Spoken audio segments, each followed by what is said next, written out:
Rabbi syrah li sadri wa yassir li amri wahlul 'uqdatam min lisani yafqahu qawli. Assalamualaikum warahmatullahi wabarakatuh.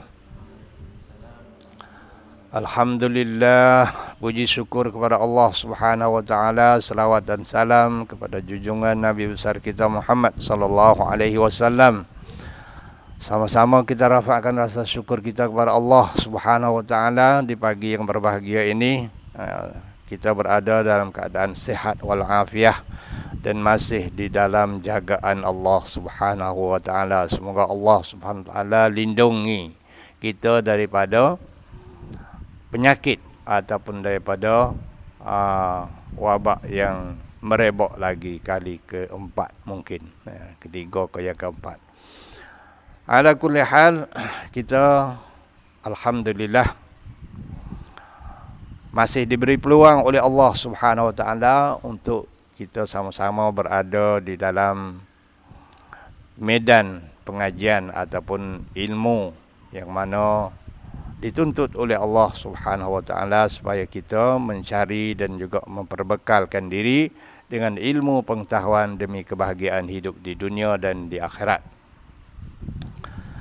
Secara ringkasnya, apa yang kita pelajari hendaklah cuba kita amali, kerana tidak ada artinya kalau sekiranya kita hanya tahu tetapi amal kita tidak mulai. Dan apa yang tidak tahu lagi, maka hendaklah kita usaha mencari, baca, tanya dan juga hafal, ingat. Semoga kita boleh beramal dengan sempurna, boleh kita melaksanakannya dengan sepenuh-penuhnya.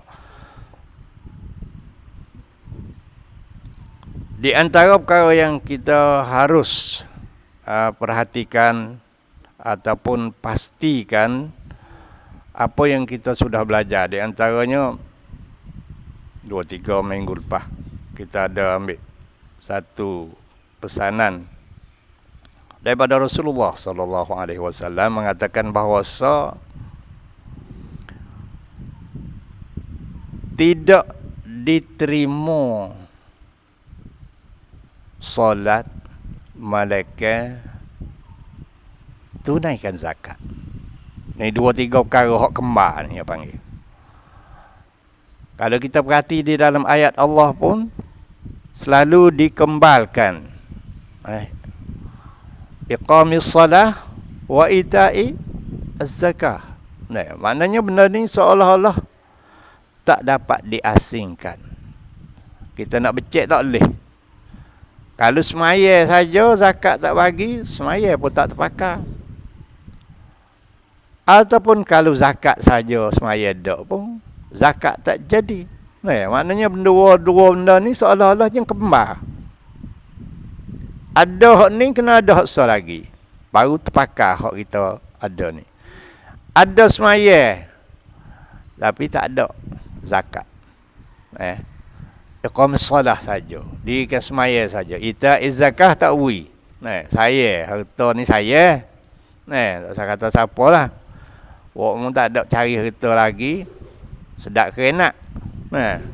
Orang beri, ibu bapak beri, bazir kerenak. Minyak motor kerenak, duit kerenak, masuk kerenak. Semua tu membazir dan juga mengkhianat amanah. Hak nak seandainya semaya tak diterima kecuali mengeluarkan zakat. Ni apabila kita sudah dewasa ataupun dah jadi orang yang cukup taklif nanti, maknanya tak boleh nak buat pilih salah satu di antara kedua. Nak terima semaya kena tunai zakat. Walaupun saya harta nak boleh susah, lepas tu kena beri kepada demo, kepada orang miskin pun, hak ni nak tinggal tak boleh. Panggil kena kembalkan. Nak uri sempurna semaya kena tunai zakat. Nak uri terima zakat kena ada semaya. Itu satu. Ingat. Yang kedua pula, tak diterima syahadah. Asyhadu an la ilaha illallah wa asyhadu anna Muhammadar Rasulullah. Saksi kita bahawa tiada Tuhan melainkan Allah dan Muhammad itu pesuruh Allah, kecuali dengan berbakti kepada dua ibu bapa. Hak ni kemar juga dalam ayat Quran pun selalunya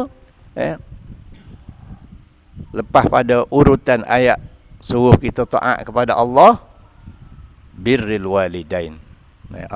Taat kepada Allah serta taat kepada dua ibu bapa.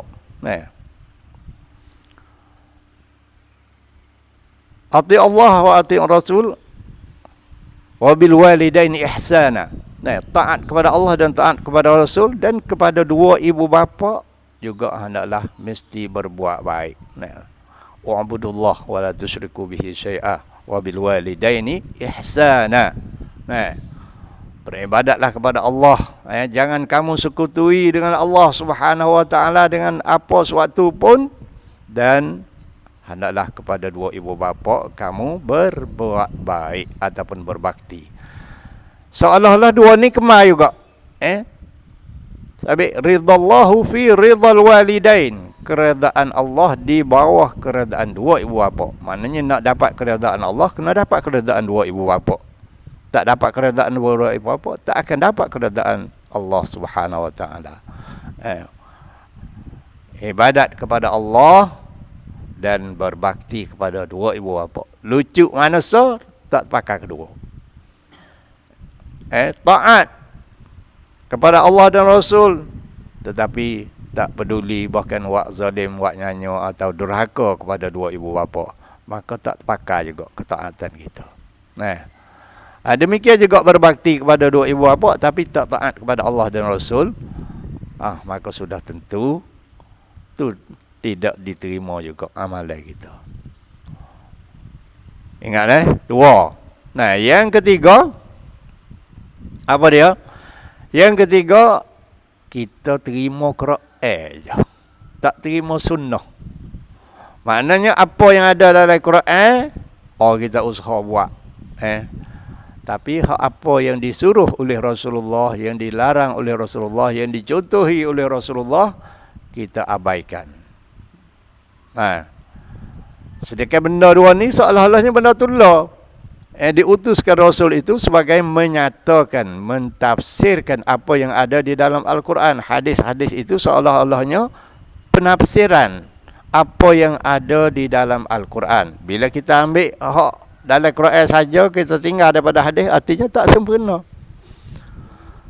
Kita tentu sekali kita tak boleh memahami dengan sepenuhnya apa yang ada di dalam Al-Quran. Contohnya seperti mana Allah SWT suruh sembahyang. Saya kata aqimus solah, dirikan sembahyang. Maka lagu mana cara sembahyang tu? Diri cacai pagi pagelak, suruh diri sembahyang saja. Mestilah kita ambil rupa sembahyang saat itu apa yang dijelaskan oleh Rasulullah sallallahu alaihi wasallam. Rasulullah sendiri waktu dia terima sembahyang di Bandar Isra' Mi'raj tahun hari yang akan kita belajar atau kita mengingati Isra' Mi'raj ni, dia terima sembahyang, turun mari Jibril juga turun mari hajar. Mulanya dengan takbir, sudahnya dengan salam, baca Fatihah dan sebagainya diajar oleh Jibril. Maka kita ni nak ambil mana? Nak ambil di Jibril. Jibril tak turun kepada kita ataupun tak sampai wahyu kepada kita. Ambil daripada Rasulullah. Apa Tuhan kata aqimus solah ni, rupanya dia ada pada Rasulullah. Rasulullah kata, sallu kama ra'aitumuni usalli. Hendaklah kamu sembahyang seperti mana mu tengok aku sembahyang. Maknanya kalau kita ambil dalam Quran saja, kita tinggal daripada hadis, apa yang datang dari hadis tak akan sempurna juga. Kena ambil kedua-dua. Barulah terpakai kerja. Artinya dua tiga perkara ni seolah-olahnya perkara tu tak boleh nak belah bagi, tak boleh nak dicerah tangga, nak becek tak boleh. Ingat Malik, 3 tak diterima melainkan dengan 3. Satu,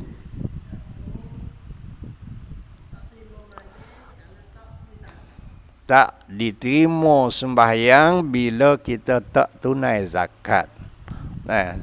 Tak terpakai syahadah kita bila tidak berbakti kepada 2 ibu bapa.